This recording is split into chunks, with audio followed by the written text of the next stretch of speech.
Back in the book segment tonight, supporting Hamas. On Saturday, an anti-Israel protest took place in front of the White House, with Hamas supporters going after a former U.S. Marine.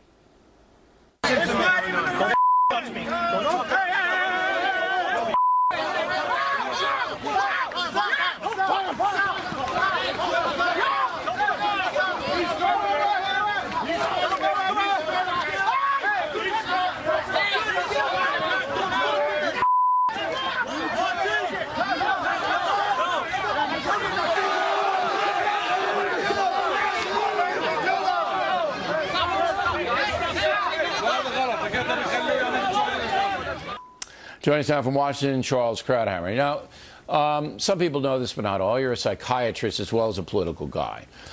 Here's what I don't understand, and I need you to explain it to me. Hamas is a terror group. Everybody knows it, all right? If you care to be a fair-minded person, you know Hamas is a terror group. Hamas dominates the Palestinian Authority through muscle, all right? They have the guns. Iran gives them the guns, so therefore they have the power in Gaza, West Bank, whatever. Hamas calling the shots.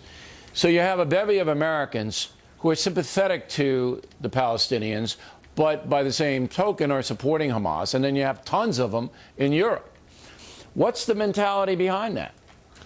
I would draw a sharp distinction between the European sympathizers and demonstrators and the American ones. When it comes to Europe, I think the overwhelming factor is raw, native, deep-seated anti-Semitism. This is 2,000-year-old anti-Semitism. Now, for a while, they discovered that if you put the veneer of anti-Zionism, the cover of anti-Zionism, you can get away with it in respectable society. The veneer and the cover are gone. You've got placards being carried in Germany, of all places. Hitler was right. Chants of Jews to the gas. This is raw anti-Semitism finding a semi-respectable outlet. And you get the foreign ministers of Britain, of France, Germany, and Italy issuing a joint statement denouncing anti-Semitism in their country. In the United States, it is very different. Anti-Semitism is not a major factor here. You know, of all the countries that the Jews have lived in 2,000 years, this is the most tolerant, friendly, loving country that the Jews have ever known. What I think is the most important factor here is sheer, raw ignorance. They have no idea what Hamas is, all that you said. They have no idea, for example, that there is no occupation in Gaza. You'll hear them talk about Gaza being occupied. The Israelis left in 2005. They tore out their settlements. There's not a settler. There's not a soldier. There is not a Jew left in Gaza. Do any of these people know it? No.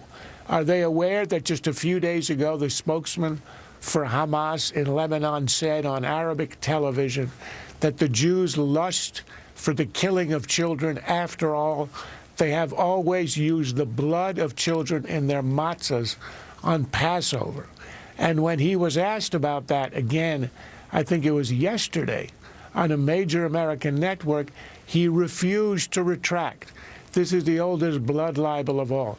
Are they aware of the fact that Hamas's charter calls not just for the destruction of Israel, but for the killing of Jews everywhere in the world?